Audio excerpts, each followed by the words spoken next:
He hit a Deathworld girl at the academy. He regretted it instantly.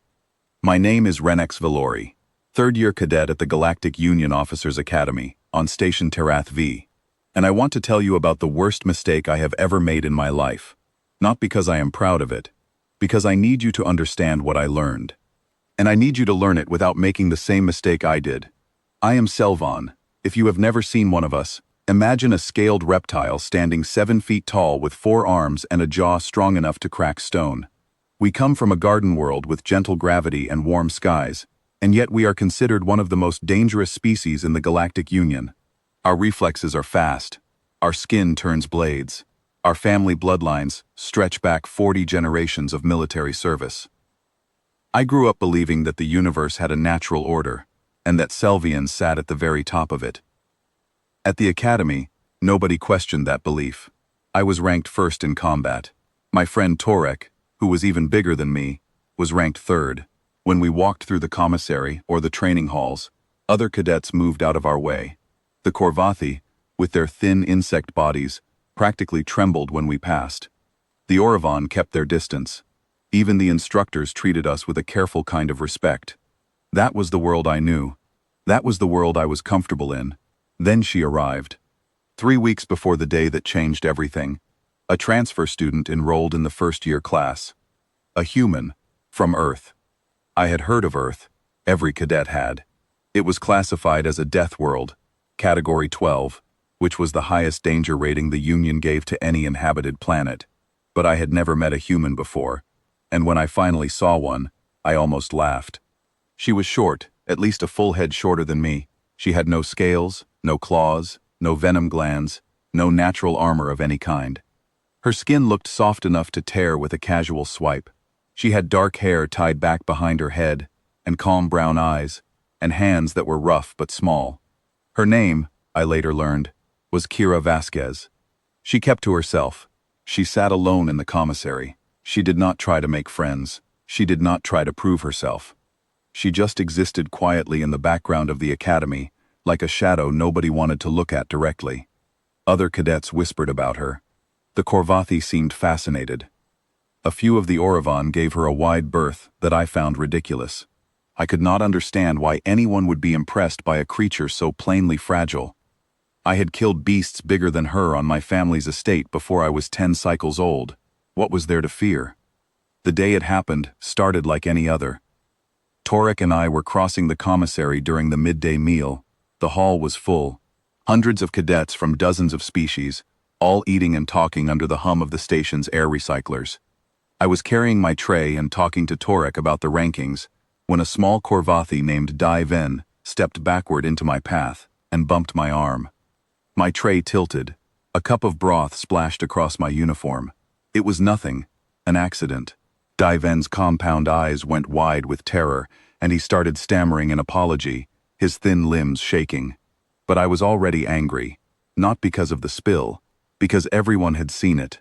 A low-caste insectoid had made me look clumsy in front of the entire hall. My pride would not allow that. I struck him with the back of my upper right hand. Not my full strength, but enough. He hit the floor hard and slid across the polished surface, curling into himself, the way Korvathi do when they are afraid. The hall went quiet for a moment, then the noise resumed. This was normal. This was how things worked. Then I heard her voice. "You did not need to do that." I turned. The human girl was sitting 3 tables away, looking directly at me. She had a spoon in one hand and a datapad in the other. She was not standing. She was not tensed. She was just looking at me with an expression I could not read. It was calm, patient. It was the way you might look at a child who had done something disappointing. The hall went truly silent this time. I felt heat climb up the back of my neck. A first year. A soft-skinned, clawless, single-jawed first year, speaking to me like I was beneath her. I set my tray down and walked to her table, letting my full height work for me. I stood over her, all 4 arms loose at my sides, and I looked down at her and told her to mind her own business. She did not flinch. She did not look away. She did not even stand up. She said, "Pick on someone who can fight back." That was the moment I made my mistake. My pride, my arrogance. my complete and total ignorance about what a human being actually is. All of it compressed into one stupid decision. I swung my dominant upper arm and struck her across the face. That blow had cracked Corvathi armor plating.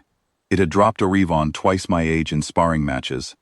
It was the single hardest open-hand strike I could throw without putting my full body behind it. Her head turned slightly to the side. That was all. She set her spoon down. She reached up and touched her lip, where a thin line of red had appeared. She looked at the blood on her thumb for a moment, the way someone might examine a small scratch they had gotten while gardening. Then she wiped it on her napkin. Then she looked up at me. I have thought about that moment every single day since it happened. I have tried to describe what I saw in her eyes, and I have never found the right words. She was not angry. That was what terrified me. Anger I could understand. Anger was familiar. What I saw in her eyes was something else entirely. It was calm. It was measured. It was the deep, patient stillness of a creature that had looked at danger every single day of its existence and had decided, long ago, that it was not impressed. She stood up. She was a full head shorter than me. It did not matter. Something in the room shifted. The air felt heavier.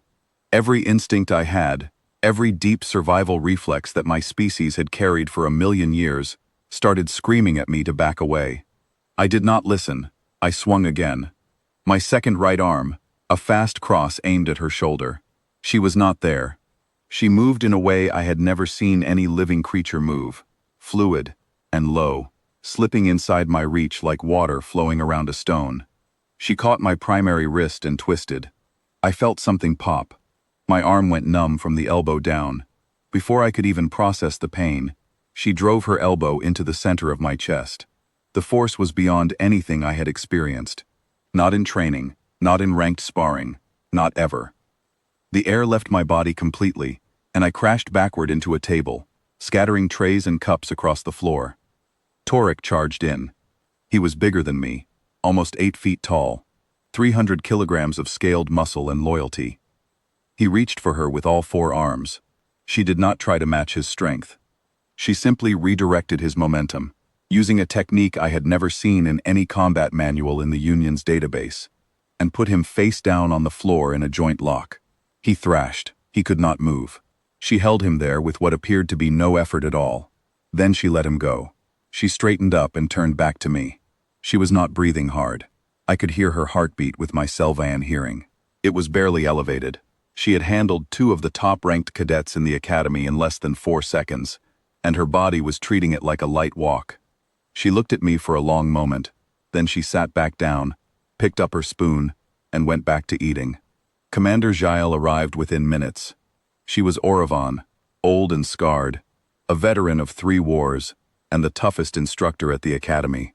She took one look at the scene, at me on the floor with my arm hanging useless, at Torek sitting up with a dazed expression, at the untouched human girl eating her meal, and her face twisted into something between fury and resignation. She pulled me into the medical bay and stood over me while the drones reset my shoulder and wrapped my arm in a regeneration sleeve. Then she told me what I should have known before I ever opened my mouth. She told me what Deathworld Category 12 actually means. Earth is not just dangerous. Earth has gravity that would pin most Union species to the ground. Its atmosphere is 21% oxygen, a gas so reactive that it corrodes metal. Its weather systems produce storms that can flatten cities. Its oceans contain predators the size of shuttlecraft. Its smallest life forms, invisible to the naked eye, can kill in days. Every single environment on that planet, from the frozen poles to the boiling jungles to the dry deserts where nothing should survive, is actively and constantly trying to end every life within it. And humans did not just survive there. They conquered it. Every environment, every predator, every disease. They reached the top of their food chain not with claws or venom or armor, but with endurance, intelligence, and a terrifying refusal to stop. They are persistence predators. Their ancient hunting strategy was to chase prey at a slow run until the prey collapsed from exhaustion. Not speed, not strength, patience. They simply never stopped. Commander Jael told me that Kira Vasquez had served 4 years in something called the Marine Corps before enrolling, that humans have been refining their methods of unarmed combat for over 10,000 years. that their bones are denser than structural composites used in starship hulls, that their muscles, developed under Earth's crushing gravity, make them functionally superhuman on any station or low-gravity world. Then she told me the part that made my blood go cold. Kira Vasquez was not at the academy as a student. She was an observer, sent by Earth's unified command to evaluate whether the Galactic Union's military was worth forming an alliance with. She was, in every way that mattered, a diplomat. Commander Jael leaned close and said something I will never forget. "You did not strike a student, Vilori. You struck an ambassador. And the only reason you still have all 4 of your arms is because she decided you should." I spent the rest of that day in my quarters, staring at the ceiling, feeling the dull ache in my chest where she had hit me. But the ache inside my chest was nothing compared to the one in my mind. I kept replaying the moment. The way she moved.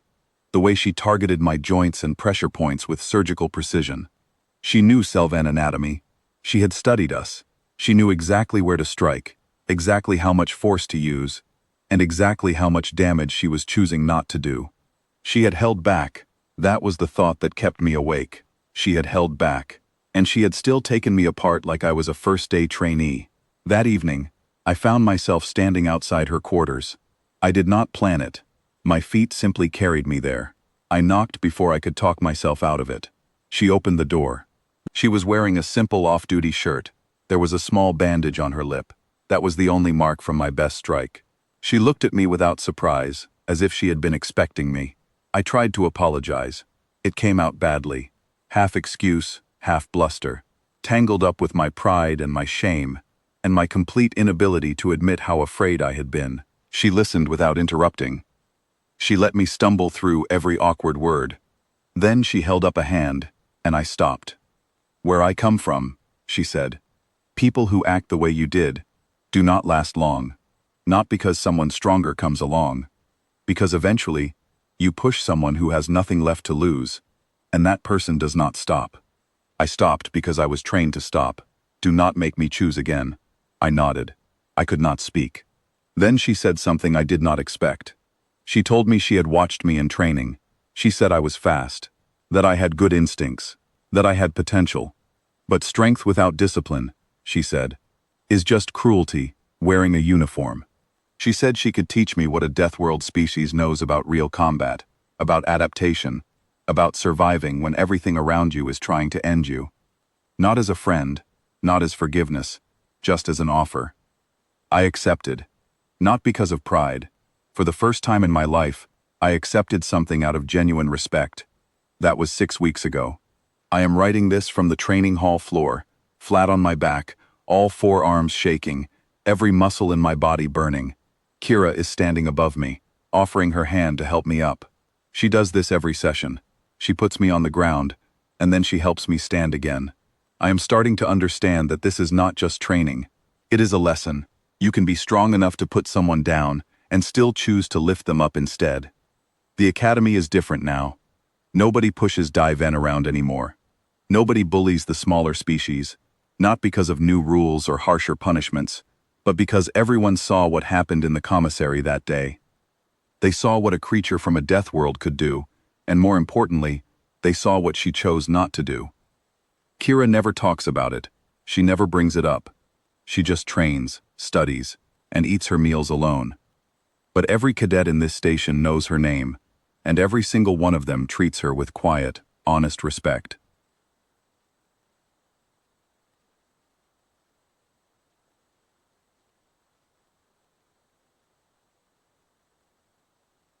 I used to think strength meant making others afraid of you. I was wrong. Strength is what Kira showed me that day in the commissary. It is the ability to end a fight in seconds, and the discipline to walk away from one entirely. It is choosing mercy, when you have every reason and every ability to choose otherwise.